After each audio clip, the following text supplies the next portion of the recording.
Hoy, Romel! Ano naman ginagawa mo dyan at tulala ka na naman? Ate naman eh. Sa pangangarap na nga lang ako nagiging masaya eh. Sumisingit ka pa. Oh, bakit hindi ka naman masaya? Bakit? Ate, tumigil na tayo sa pag-aaral. Tapos, yung mga kapitbahay natin, unti-unting nawawala dahil sa mga bandito na umikot dyan sa lugar natin. Tapos, sa isang araw, minsan 2 beses na lang tayo kumakain. Sige nga, ate. Sabihin mo, ano ay kututuwa ko? Kumpleto tayo. Diba nga ang sabi ni nanay, di bali na maghirap tayo basta kumpleto tayo. Basta sama-sama tayo.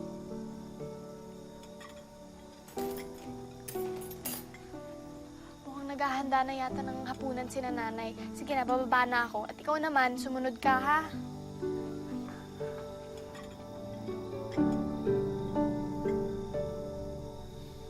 Kapos na nga sa pera, umiinom pa. Alam ng delikado ang lugar, nagpapagabi pa. Huwag mo naintindihan si nanay. Lasing lang kasi umuwi si tatay kaya galit siya. Mila naman.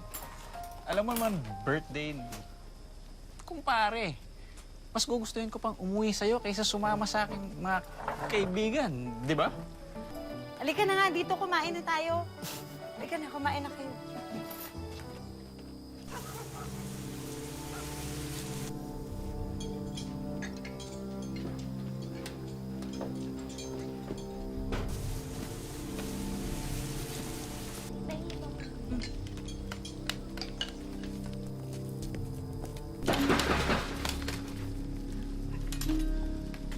Pumasok kayong lahat sa loob ng kwarto. Dali!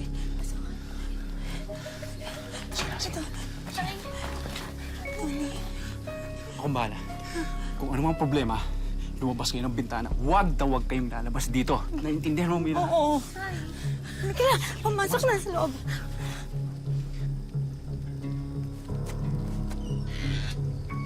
Ano kailangan nyo? Maniningil lang ang pautang. Rowena, ikaw nang bahala sa mga kapatid mo. Huwag kayong gagawa na kahit na anong ingay. Si Romel. Wala ho akong natatandang utang sa inyo. Alam mo ko ba, lahat ng nakatira sa lugar na to, nagbabayad ng utang. Tawagin mong buwis na binabayaran para mabuhay kayo ng matiwasay at tahimik. Pasensya na ho. Malit nakakita ko sa pagsasaka. Tumigil na nga sa pag-aaral ng mga anak ko. Kung wala kang perang ibabayad, pwede ka namang magbayad sa ibang paraan eh. Balita ko, maganda ang asawa mo. At nagdadalaga na ang mga anak mo. Nagdadala yung pamilya ko! Nasaan nga ba ang pamilya mo?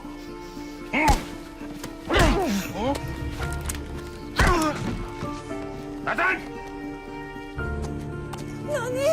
Nani, huwag po! Huwag po! Aba, totoo nga ang balita. Maganda nga ang asawa mo.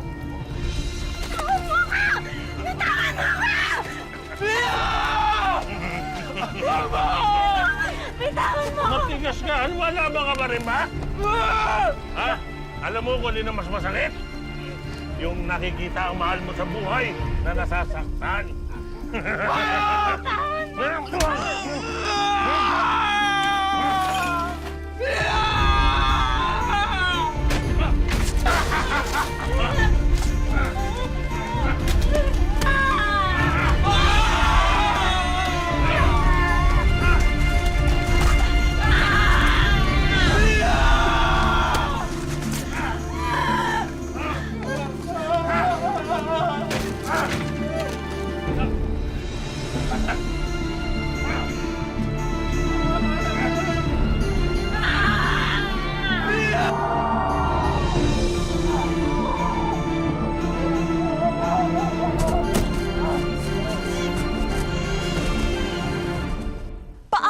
ang alaala ng kabataan ay nababalot sa mundong magulo, gaya ng kwento ng magkakapatid na tampok po namin ngayon. Dahil sa mga karumal-dumal na tagpo, maagang inagaw ang kanilang kamusmusan. May pag-asa pa ba ang kanilang kinabukasan, gayong ang kahapon nila ay may lamat na ng karasan. Magandang hapon po mga kapuso. Ako po si Vicky Morales at ito po ang Wish Ko Lang.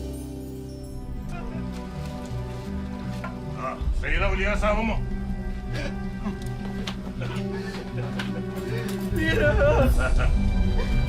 Sarapan. Mga hayop kayo! May araw rin kayo! Bakit ipagpapabukas pa ba natin? Ngayon na!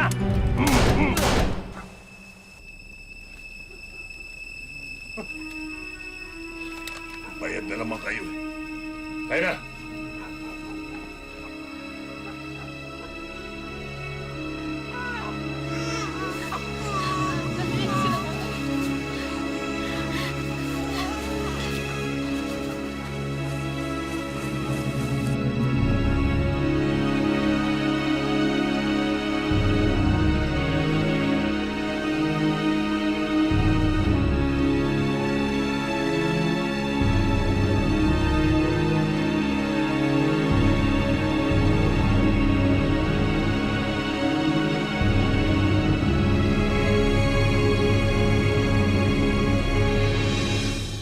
Sa tulong na rin ng mga taong nagmamalasakit kina Romalyn, maayos na naihatid sa huling hantungan ang labi ng kanilang mga magulang. Babalik pa talaga tayo sa bahay. Baka mamaya bumalik yung mga Wala na bandido tayong dun ibang tapos pwedeng puntahan, Romel. Padala ako ng sulat kay Tito Jerry sa Antipolo. Pero matagal pa yun bago makarating sa kanya. Paano tayo mabubuhay? Ako hindi naman ako marunong mga isda eh.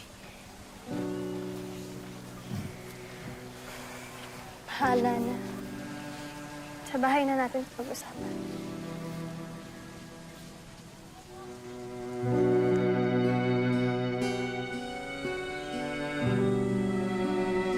Kuya, nagugutom ako.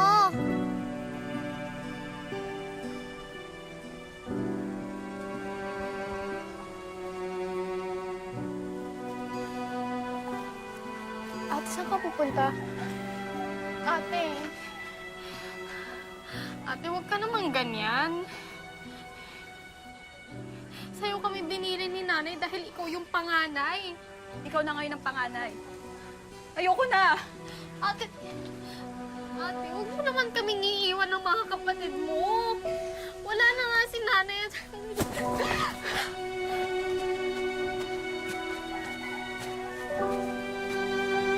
Ate!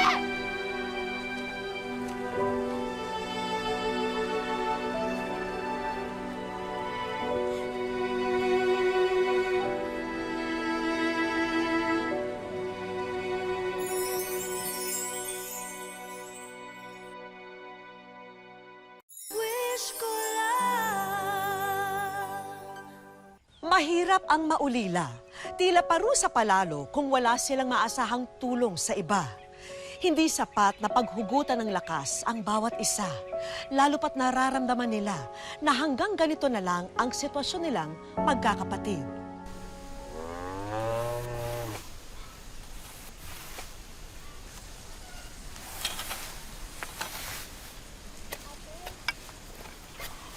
Nagugutom sila, Angelica. Wala na tayong bigas sa kaulam.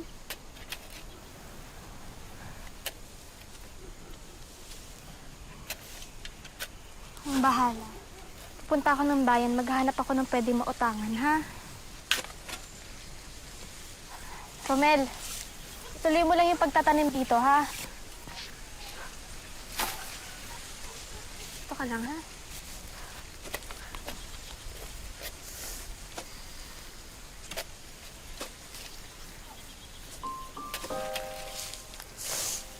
Oba, Bakit ka umiiyak? Ha? aalis po kasi kayo eh. Baka hindi na rin kayo babalik.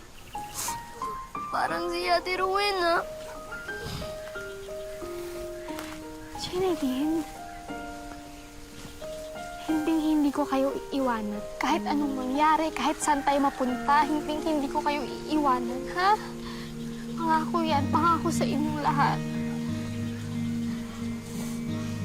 Tama na, ha?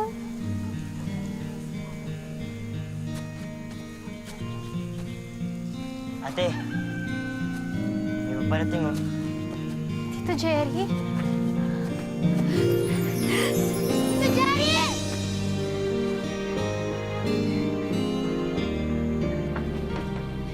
Oy, bilisan niyo na dyan. Nag-aantay si Tito. Mga damit nyo na lang kailangan yung dalhin, ha? Salamat po ulit, Tito, sa pagpunta niyo, ha? Ang totoo niyan.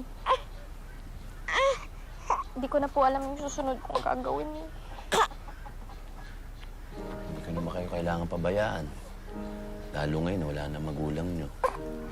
Pero, alala ko lang sa inyo, ha? Hindi ako mayaman tao. Kaya ko lang bigay sa inyo, tsaka ng tiya nyo, simpleng buhay. Walang problema po yun, Tito. Basta magkakasama kami. Kayang-kaya po namin mag-face. Iniisip nga namin ng tiya Edna nyo kung ipaampun natin si Norilyn at Jenilyn sa ibang tao.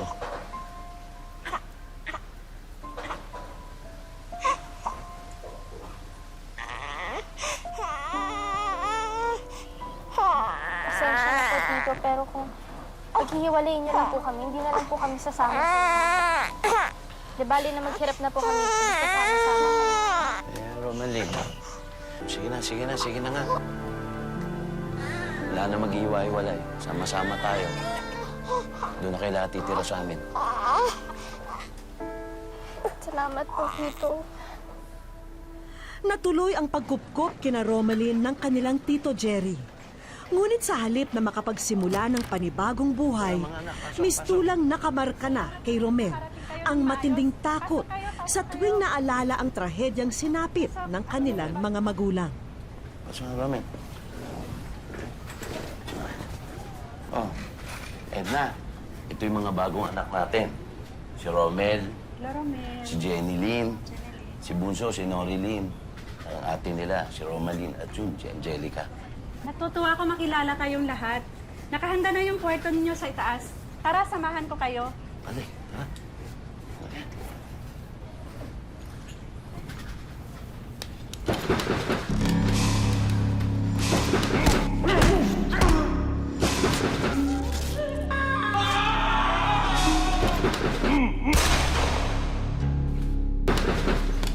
Huwag ka matakot. Sandali lang. Romel! Ano pa? Wait lang. Sandali lang. Kolektor lang ng kuryente. Huwag ka na matakot. Romel, wala eh. Tama mo.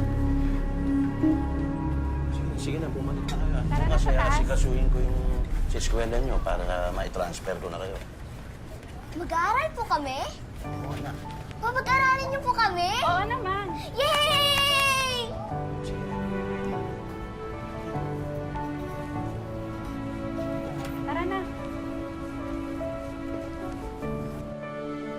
Gaya ng kanyang pangako, pinag-aral ni Jerry ang mga ulilang pamangkin. Ngunit may mga bakas pa rin ng karahasan ang kanilang kamusmusan. Lahat ng nakatira sa lugar na to, nagbabayad ng utang.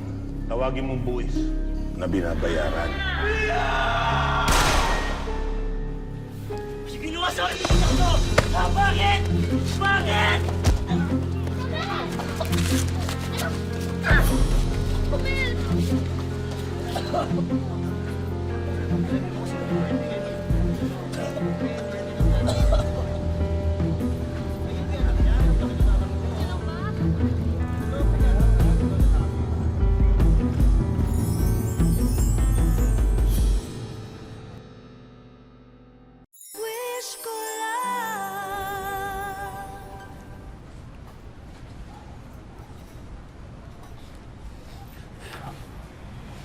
Mabuti na lang, napakiusapan ko yung pamilya nung nilusob ni Romel kanina.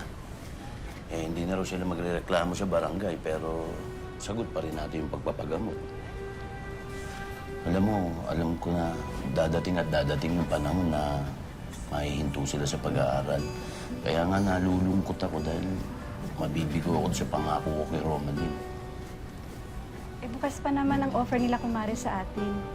Handa nilang ampunin si Angelica at Noreline. Sigurado naman mas magiging maganda at maginhawa ang buhay nila doon.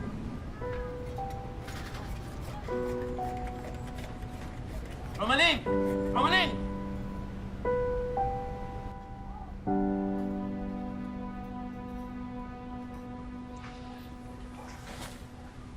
Mga anak, pwede ko ba kayong makausap? Romaline, tungkol doon sa narinig mo sa pag-uusap namin ng Tita Edna mo. Mga anak, alam niyo ba yung isa sa mga kwento ni Haring Solomon? Yung sa Bible? Hindi po. Ganito yun, mga anak. Isang araw, merong dalawang babae, nag-aaway, nagtatalo sila. Kasi pareho nila sinasabi na sila ang ina ng isang sanggol. Ang ginawa nila, iniharap nila, dinala nila kay Haring Solomon yung sanggol. Ang naging desisyon ni Haring Solomon ay hatiin ang katawan ng sanggol sa dalawa para tabla sila. Yung isang babae, pumayag. Pero yung isa, hindi. Ang sabi niya, ibibigay na lang daw niya sa kaagaw niya yung sanggol. Bali napunta doon sa pangalawang babae yung sanggol. Kasi aram ni Haring Solomon na hindi pwedeng pabayaan ng isang tunay na ina ang kanyang anak kaysa mawala o mamatay.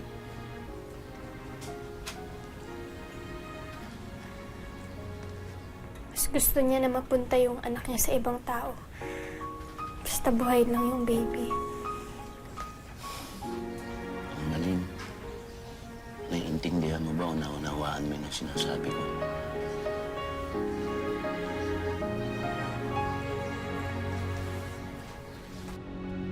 Pumapayag na po ako.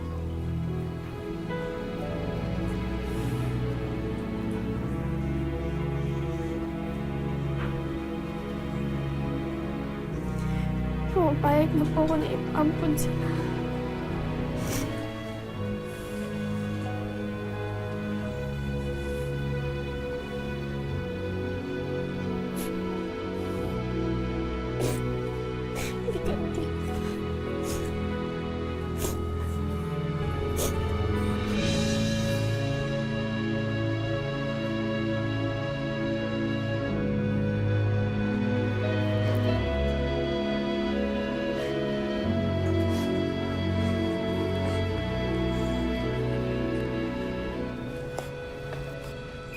Mga anak, huwag na kayong umiyak.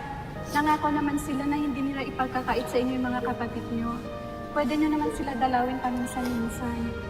Hayaan nyo na mga anak. Papaalam naman natin sa kanila na ampun lang sila. Pero kayo pa rin yung mga tunay nilang kapatid.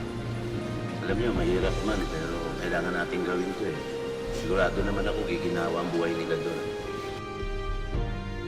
Bagamat mabigat sa kalooban ni na Romaline na mawalay sa mga nakababatang kapatid, napapayag na rin siya na ipaampun sila dahil mas malaki ang posibilidad na mapaganda ang kinabukasan nila sa pangangalaga ng iba.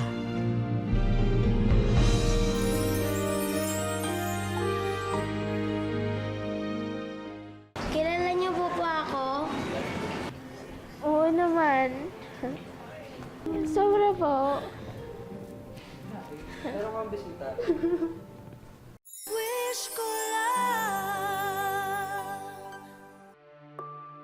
Mahigit 8 taon na ang nakalipas mula nang mapaslang ang mga magulang ni na Romaline. Sobrang sakit. Tapos, tipong parang iniisip mo na bakit ganito? Parang iniwan ka na nila. Bakit kailangan nilang gawin yun sa'yo? Nakapagpatuloy sa pag-aaral si na Romaline. Habang ang kapatid na si Romel namamasukan sa repair shop ng tito niya. At abalaman, tagus pa rin sa kanya ang alaala ng trahedya sa kanilang pamilya. Sa palagay ko po kasi kahit sino naman po, kung ganun po yung makikita, tapos hindi po makatarungan yung ginawa nila. Siguro po hanggang paglaki baka po hindi nila makalimutan eh. Maliban sa naulila sila sa mga magulang, napilitang ipaampun din noon ang dalawang nakababata nilang kapatid. Isang desisyong masakit, pero mas makabubuti raw para sa lahat. Siguro po kung bibigyan ako ng pagkakataon, gusto ko po na makasama ko po yung mga kapatid ko po. Sana po magkita-kita po kami. Nung araw ding yon, inanyayahan ko sina Romalyn, Jenny at Romel para personal silang makausap. Hello! Romalyn! Ikaw si Romel, tapos si Jenny. Halika, upo kayo. Welcome sa Wish Ko Lang. halika. Labis akong humanga sa katatagan nilang magkakapatid sa kabila ng mga dagok nila sa buhay. Masasabi niyo bang nakapag-move on na kayo kahit papano o imposible mangyari yun sa pinagdaanan niyo? Ano po, ang hirap po kasing kalimutan po sila eh. Ang parents. Lalo na po doon sa nangyari sa papa ko. Pinagkait man sa kanila ang maraming pagkakataon, ang mahalagay nananatili pa rin ang magkakapatid sa pagkapit nila sa pag-asa. Hudyat na rin ito para iabot ko kina Romalyn ang munting pagkilala namin sa inspirasyong dala ng pagkikipaglaban nila sa pagsubok sa buhay. Meron akong gustong ibigay sa inyong souvenir galing sa aming programa na alam namin pagkukuhanan ng inspirasyon ng maraming nanonood sa aming programa. Kasi kakaiba talaga yung pinagdaanan nyo pero nakukuha nyo pa maging matatag kahit na nawalan kayo ng magulang, mahiwala ng mga kapatid nyo sa inyo. Pinili nyo pa rin na mabuhay at pinili nyo pa rin na magmahal. Kasama ang aming grupo, sinamahan namin ang magkakapatid upang ipakonsulta si Romel sa espesyalista ukol na rin sa epekto ng nasaksihan niyang pagpaslang sa magulang. Ang pasyente natin ay nagkaroon ng trauma. Ang tawag dito ay post-traumatic stress disorder, na ikaw ay nakaranas ng isang matinding pangyayari na hindi siya ordinaryo, pag-intindi, pag-unawa. At kapag sila ay nasa mode, kailangan pakinggan sila. Hayaan lang yung space na yon. Let them address or ventilate yung nararamdaman nila.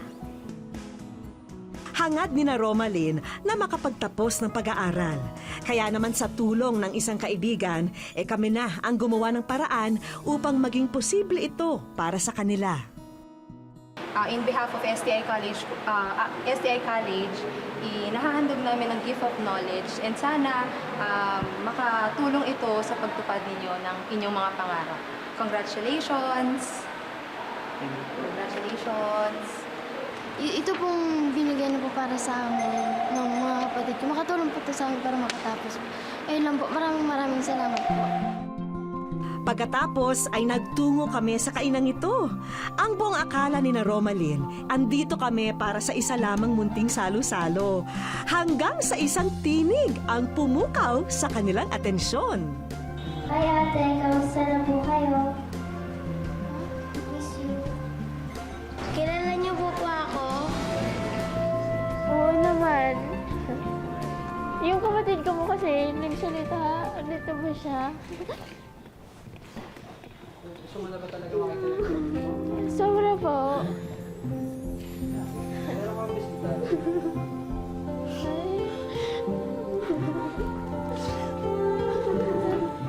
Hello. Miss ka na ni ate. Alam mo ba, lagi kita hinahanap.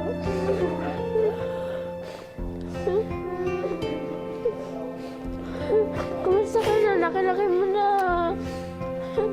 Ano, okay ka lang? Oh. Bakas sa mga yakap ni na Romalyn, ang ligaya mula sa matagal na panahong pangungulila nila kina Angelica at Gracia. Dati iniwan mo ako, late mo pa. Hindi kita nakita nung iniwan kita. Tapos ngayon, laki-laki mo na. Sakay mo na. Masaya-masaya po ako dahil nakita ko po yung dalawa kong bunsong kapatid. Maraming salamat po. May handog din sina Angelica at Gracia bilang alaala ng muling pagkikita nila ng kanilang mga ate at kuya. Ito bigay ko sa'yo. Sana po kahit di mo kami kasama ng mga kapatid mo, iyakapin mo lang ito. Basta huwag mong kakalimutan na kung mga kapatid mo. Mahal na mahal ka namin. Ha? Salamat. I love you. Pambihira raw na sila'y magsama-sama, kaya sulitin na natin ang araw na ito. Kaya naman dumiretso kami sa Toy Museum na ito para sa karanasang hindi nila malilimutan. Hello! Welcome din sa aking Toy Museum. Ako nga pala si Yexel. Isa-isang nilibot ng magkakapatid ang mga laruang matatagpuan sa loob ng Toy Museum.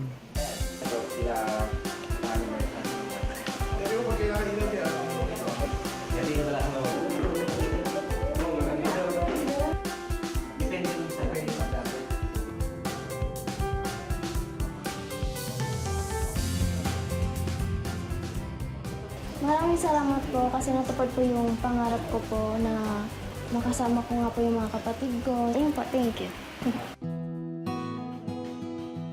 Ang ating pamilya ang siyang dadamay sa atin hanggang sa huli. Dahil walang pagsubok na hindi kayang lagpasan, basta't ang pinakamabisang ugnayan ay ang pagmamahalan. Iginuhit sa ating kapalaran ang mga balakid na maari nating ikadapa. Pero ang mas tumatatak na yugto sa ating buhay ay kung paano tayo bumabangon sa mga pagsubok na ito. Ako po muli si Vicky Morales. Salamat po sa inyong pagsubaybay dito po sa Wish Ko Lang.